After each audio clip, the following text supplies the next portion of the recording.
This is the QM analysis of the MOOC. So the MOOC was run by Swinburne University with Gilly Salmon as the key draw card for that. And as you can see from the board, it shows that it ran for 6 weeks, had a number of instructors, and the workload was roughly 3 to 4 hours per week. So it was pretty clear. What I've done in this case, because in the first analysis of the LAMS module, I went through the QM analysis quite bit by bit. This time we're just going to have a look at the MOOC, and I've already filled in the analysis of the various things, and so I'll just go through and I'll justify it. So we're looking here at a promotional video. It's called a promotional video here. It's called a welcome video. Another spot. We've got a clear welcome from Gilly Salmon. So we've got here 1.7, the self-introduction by the instructor is appropriate and available online. He gets a tick. Okay, there's a bit more description about who the people there. It's interesting here, and not surprising I guess, but they're using badges as the assessment lure, I guess. There's no marks associated with this. It's not an accredited course. So there needs to be some sort of draw, and badges are the way that it goes at the moment. So where that comes in is where we're talking about assessment. I'm just going to be referring pretty much to the badging and the links to that. I guess a general comment is that the QM analysis is much easier to do on a course such as this. It's a full-blown course from start to finish, and so therefore has it should address more and more of these various aspects of the rubric, unlike the LAMS module. So a definite contrast. So in different circumstances you might choose to use different frameworks, and certainly I would if this wasn't for the assessment. So there's that video again. It's now called the welcome video, but it's quite descriptive about the course. There's an actual written description of what's going on there. It's asking the students to basically engage by completing a profile so that people know who they are. So we've got here, you earn badges, we've heard that before. There's a whole bunch of stuff here. Resources and reference, help and frequently asked questions. The support for this course pretty much is just whatever you can find. It's specifying some of the technical requirements here, so it's saying we're going to be using Blackboard Collaborate for virtual classrooms. So it's starting to talk about some of the minimal technical skills expected of the student.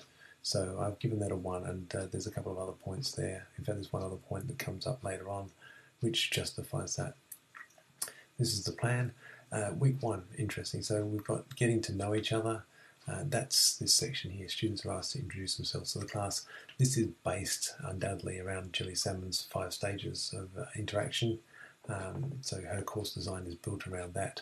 And the whole idea of the course is to promote a specific way of designing online courses as part of a group. So it's a pretty clear thing.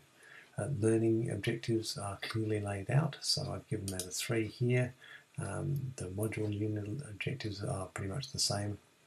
They're written from the students' perspectives, and they're appropriately designed for the course. So I'm making all those decisions there that this is a perfectly valid learning objectives for this particular course. How to meet the learning objectives? There really is no clear link between the actual course offerings, the exercises and activities, or the e-tivities as Gilly calls them. So I'm going to say that even though the connection is fairly clear, it's not explicitly laid out. So I'm going to just give it a 1, but it's very easily addressed. You can see on the board there's more student engagement, student motivation stuff. So Gilly's used a map and asked people to locate themselves on the board. So it's another way of engaging with it and getting students motivated. We've got here that there's a fair bit of support for this course around the course. So there's Facebook and Twitter, and before the course started, lots of messages went out to try and engage people in those forums as well. It was moderately successful. So where it's come down to learner interaction and engagement, just bearing that in mind that some of those things were happening there, even though there's not really a particular field for it. So the number of people involved in this were divided up into groups. You can see that there's lots and lots of people actually involved in this, but the actual engagement is pretty minimal. that's not entirely surprising. It is a MOOC after all. But nonetheless, the opportunities to do that are there. So the Crab 5 is actually the group that I was involved in, and then there's the individual activities for that particular thing. So the first activity was pretty simple. Choose something that you're interested in and try and engage it. And yep, I put down gaming, and Julie's acknowledged that. So there's some feedback here from the actual instructors, which is good. And the feedback was pretty much very early on, trying to get people engaged with it. All good stuff. Once again, it's really part of a one-pointer, the self-introduction, and it doesn't fit in necessarily with any of the other categories on here. So it's a little bit of a flaw in this. A lot of the engagement stuff isn't there. There's a little personal message. Unfortunately for Jilly, I did actually drop out after that because it got too much.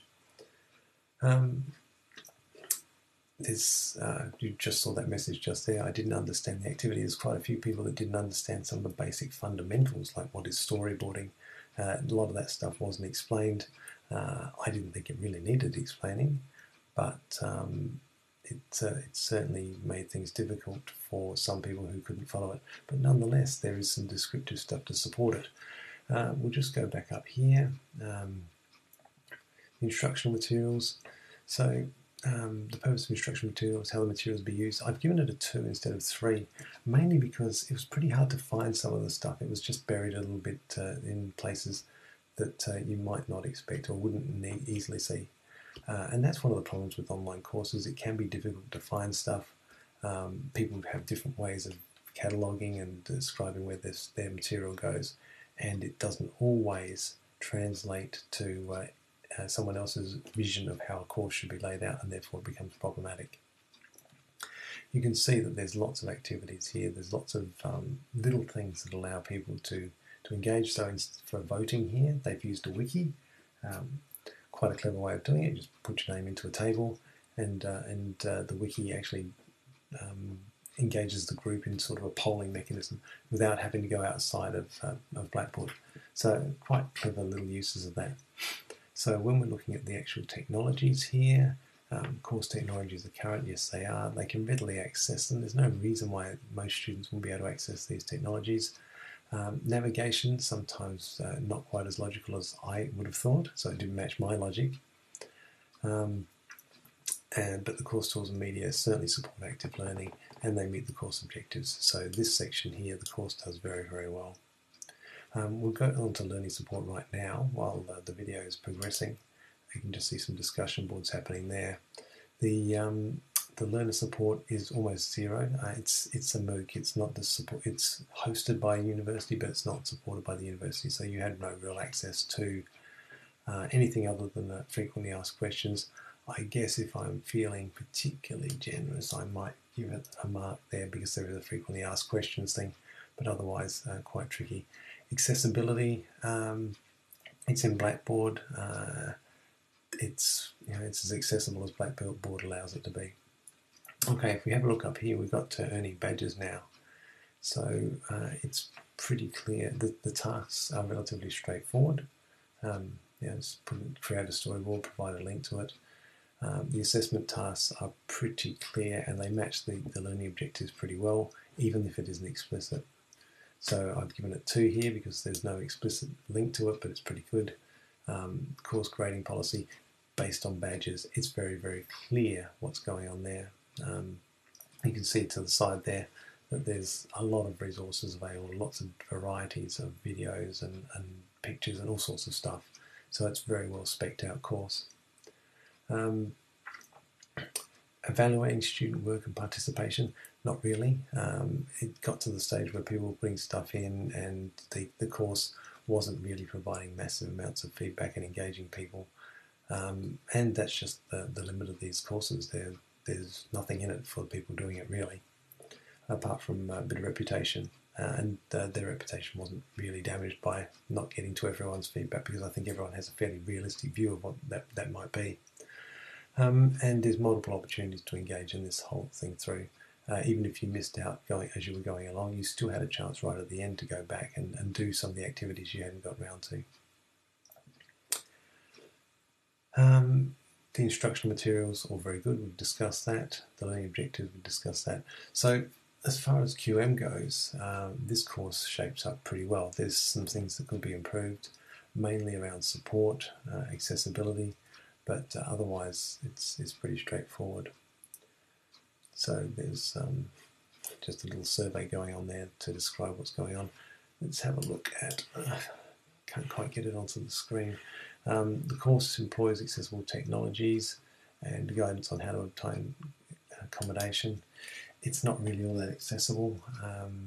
I don't think there's too many web readers which would make good use of this. It would scale. So if you've got websites that expand things to make it easier for people with visual difficulties, so I'll give it 1 for that.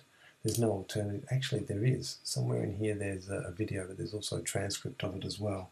So there's an alternative, equivalent alternative to the video was some text. I'm not sure how many other things were there, but I think most of them after that didn't have alternatives. It's quite a massive amount of work, obviously.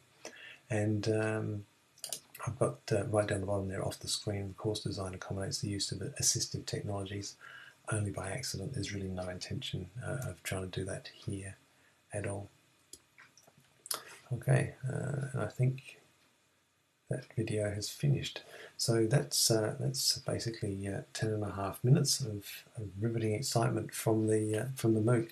So hopefully you got a bit of an idea of how the MOOC's actually put together again, and how the QM analysis of it worked. Most of the students came to very similar conclusions. That those that use QM, they found that the QM just wasn't a very good measure of lambs, which it isn't. Something like 7 Principles is a much better option, something which just really allows a lot of academic discretion about how you do things. The QM stuff is great for structure, it's great for making sure you don't miss out on things, but where things are deliberately missing because they're actually located somewhere else, then it basically gives you a false impression of the course. The QM analysis of the MOOC, it doesn't give you the extra information, the extra effort there that's been put in to engage the students prior to the course. So that's something that's probably missing. That's something that Jilly Salmon's very, very big on with her course design, and getting the engagement of the students as a progressive and growing presence within her online courses. So that's about it. So I use QM because the quantitative stuff is useful. The structural information within QM is very good. It helps people structure their courses and not miss out on some of the things which people miss out on a lot within their courses. It has weaknesses. It certainly allows a little less academic freedom within the interpretation of some of these things because they're quite specific. But by and large, it provides a relatively consistent impression of a particular course. A lot of the students came up with something quite similar. That said, they did that with the 7 Principles as well. So I think as long as there's a decent framework based on some literature, some education research, and you can apply that consistently, you're going to get some pretty reasonable results. And I think it's going to give whoever's course you're feeding back on a lot of useful information on how to improve it. Okay, so that's it for QM and MOOCs.